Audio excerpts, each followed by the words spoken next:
ఆలోచన విధానాన్ని మార్చుకోవాలని మేము కోరుతాం. ఇవ్వాలనే ప్రభుత్వం నుంచి ఎవరో పెద్దలు పోతున్నారని మాకు తెలియవచ్చింది. తప్పకుండా మేము కూడా విజిట్ చేస్తాం, మా పార్టీ బృందం కూడా పోతుంది. మేము కూడా పోయి అక్కడ ఏం జరిగిందో తెలుసుకుంటాం. రిటైర్డ్ ఇంజనీర్లను కూడా తీసుకొని పోతాం. మొత్తం విషయం అంతా కూడా మిమ్మల్ని కూడా మీరు వస్తే మీరు కూడా తీసుకొని పోతాం. అక్కడ మొత్తం విషయం అంతా కూడా వివరంగా మీకు చెప్తాం. బ్యాన్ కాదు, బ్లాక్ లిస్ట్.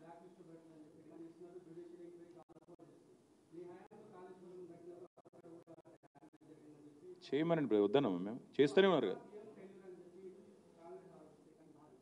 బ్రదర్. ఇప్పుడు సింపుల్ విషయం, మేడిగడ్డ మీద ఆల్రెడీ ఒక కమిషన్ వేసిండ్రు, వాళ్ళు ఏదో విచారణ చేస్తూనే ఉన్నారు. డిపార్ట్మెంటల్ ఎంక్వైరీ నడుస్తూనే ఉంది. మొన్న మేమందరం మేడిగడ్డకు పోయి వచ్చినాం. 10 లక్షల క్యూసెక్కులు పోతుంటే కూడా చెక్కు చెల్లకుండా ఉంది. వీళ్ళు చేసిన ప్రచారం అంతా చిల్లర ప్రచారం అని తేలిపోయింది.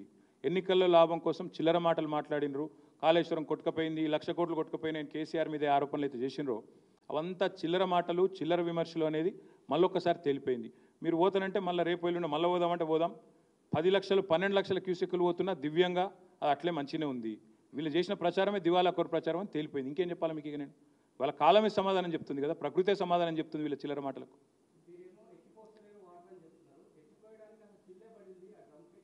సరే, అది వేరే సబ్జెక్టు. నీకు చెప్పాలంటే ఇంకో గంట పడుతుంది, అనవసరంగా నువ్వు కన్ఫ్యూజ్ అవుతావు. కానీ మొన్ననే చెప్పినా మళ్ళీ చెప్పాలంటే టైం పడుతుంది. విషయం ఏంటంటే వీళ్ళకు విషయం లేదు, సరుకు లేదు, సబ్జెక్టు లేదు, బబ్రాజమానం భజగోవిందం. ఎవరో ఏదో ఇష్టం వచ్చినాడు, ఆ మంత్రి ఒకటి మాట్లాడతాడు, ఈ మంత్రి ఒకటి మాట్లాడతాడు. అది బ్యారేజ్ అంటే గేట్లు ఎత్తే ఉంటాయి తమ్మి. వరద వచ్చినప్పుడు ఎప్పుడైనా బ్యారేజ్ గేట్లు ఎత్తే పెడతారు. నువ్వు ప్రకాశం బ్యారేజ్కో ధవళేశ్వరం బ్యారేజ్కో గేట్లు ఎత్తే ఉంటాయి. ఎప్పుడు బ్యారేజ్ గేట్లు దించుతారు? వరద లేనప్పుడు, అప్పుడప్పుడు నీళ్లు నిల్వ ఉంచుకోవాలనుకున్నప్పుడు మాత్రమే బరాజ్ గేట్లు దించుతారు. ఇప్పుడు అక్కడ పంపింగ్కి ఏ ఇబ్బంది లేదు. కన్నెపల్లి పంప్ హౌస్ ఏదైతుందో మేడిగడ్డ మీద 24 కిలోమీటర్ల మీద ఉంటుంది. 10 లక్షల క్యూసెక్కులలో కేవలం ఒక 0.4% అంటే జస్ట్ 40,000 క్యూసెక్స్ మనం ఒక చిన్న ఛానల్ ద్వారా అటు డైవర్ట్ చేయగలిగితే ఇవాళ కన్నెపల్లి పంప్ హౌస్ దివ్యంగా నడుపుకోవచ్చు. ఇది మీరు ఏ ఇంజనీర్ని అడిగినా చెప్తాడు. మేము పాపం అక్కడ పోయిన ఇంజనీర్ని అడిగినాం.